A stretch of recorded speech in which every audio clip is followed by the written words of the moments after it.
ကိုမှလားတမီး ဒီလိုမျိုးရမယ်ဆိုရင်ထင်သားမှုတွေတာခဲ့ တော့ကျွန်တော်တမီး surprise ပြောရတော့ဟိုမှာဦးကြီးဦးတော်လာကြီးတမီး surprise ပြောရတာပေါ့ပြောလား ပြော ဘယ်လောက်ထိပြောလာလဲပြောလိုက်စမ်းပါ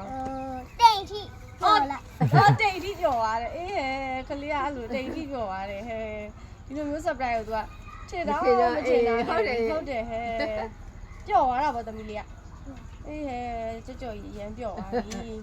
သမီးလေးရဲ့မျက်နှာကိုသာမြင်လိုက်ရမယ်ဆိုရင်လေတကဘာလုံးမှာရှိတဲ့ပန်းတွေကတပြိုင်တည်းပွင့်သွားသလိုပဲကြ နေခင်ပွင့်နေပန်းလေးတက်ကိုပုံမွေတာချစ်သမီးလေးရဲ့ပါနူနူလေးတွေမှာ ဒီလိုပေါ့အဲ့လေ ဒီကပတ်ဆက်ပဲအဓိက အော်ပတ်စံပဲဒီကလေကဲအဲ့တော့ဖေးကြီးမှာလာလေးကိုဖတ်ပြမယ်နော် ညုံ